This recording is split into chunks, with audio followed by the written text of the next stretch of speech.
गुर्जर प्रतिहारों का उदय, गौरवशाली योद्धाओं की कहानी। क्या आप जानते हैं कि गुर्जर प्रतिहार वंश ने भारत के इतिहास को नई दिशा दी?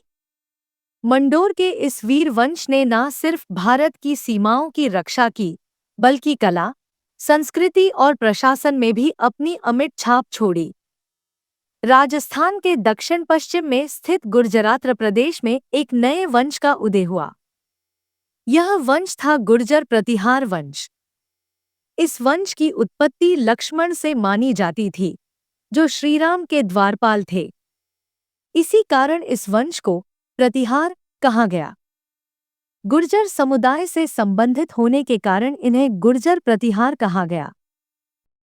इतिहास में इसका पहला उल्लेख बादामी के चालुक्य राजा पुलकेशियन द्वितीय 610 से 642 ईस्वी के ऐहोल अभिलेख में मिलता है, जिसमें गुर्जरों का उल्लेख किया गया है।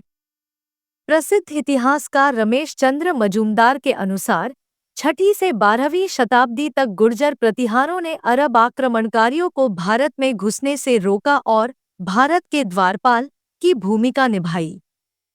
नीलकुंड, राधनपुर, देवली और करडा शिलालेखों में गुर्जर प्रतिहारों को गुर्जर कहा गया है। अरब यात्रियों ने इन्हें गुर्ज लिखा, जबकि अलमसूदी ने इन्हें अल-गुर्ज कहा और इनके राजा को बोहरा कहा, जो संभवतः आदि वराह का अरबी उच्चारण था।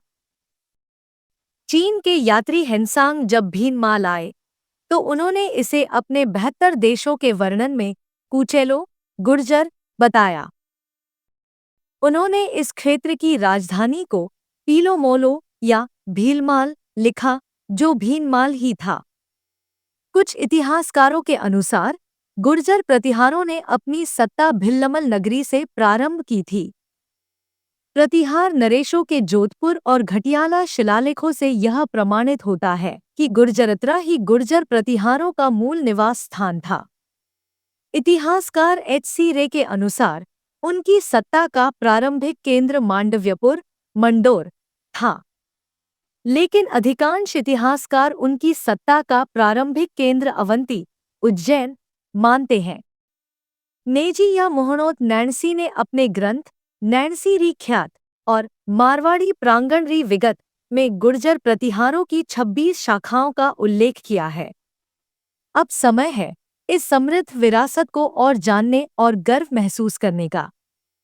इस वीडियो को लाइक और शेयर करें, ताकि मंडोर के प्रतिहार वंश की अनसुनी कहानी युवा पीढ़ी तक पहुंचे। नई कहानियों और ऐतिहासिक रहस्यों के लिए हमें फॉलो करें।